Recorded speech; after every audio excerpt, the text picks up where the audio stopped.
a key player in a nationwide moving scam that defrauded more than 1,000 customers out of nearly $2.5 million. Some right here in Tampa Bay is sentenced to prison. And good evening, I'm Wendy Ryan. Thanks for joining us. I-Team investigator Jackie Calloway, who first exposed this scheme back in 2017, now has the latest on this federal case.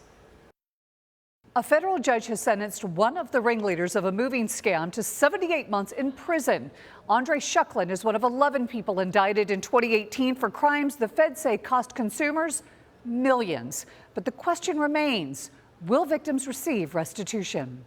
It was devastating. We had absolutely nothing. They knew exactly what was going on. This was calculated and cruel. A web of 13 rogue companies operating across the country ran the scheme for 5 years and cost consumers over $2.4 million. Thousands of dollars that's just gone. Federal court documents lay out the case, stating defendants conspired to participate in the moving enterprise by falsely inflating cubic footage of household goods, extorting customers into paying more for moves, then holding goods hostage when the extortive price was not paid.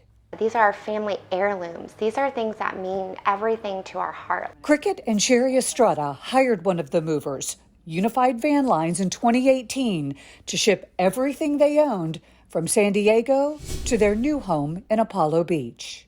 They just never followed through with even bringing our stuff to us. Basically, everything you own vanished. Yes. This is actually our storage in San Diego of all of our stuff. The Estradas and their young son spent 2 months living in an empty house until a former Unified worker tipped them off. Lifted the door, and I immediately recognized this was a kayak that we had at the time.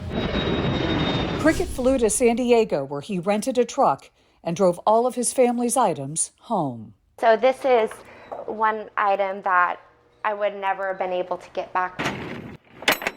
Of the 12 defendants, 7 have pled guilty. Federal prosecutors say Shucklin, who's from Miami, and his partner Sergey Verlan masterminded the criminal enterprise that profited from the exploitation and manipulation of thousands of victims. Verlan is scheduled for trial in October.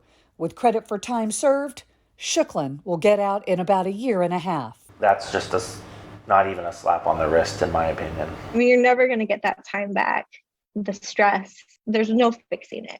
Federal investigators were not able to recover any of the $2.4 million in losses, but have ordered the seizure of Shucklin's limited assets near Miami. And victims can submit restitution requests with the U.S. Attorney's Office. We've posted that information along with what to watch out for before your next move at abcactionnews.com. I'm I-Team investigator Jackie Calloway, taking action for you.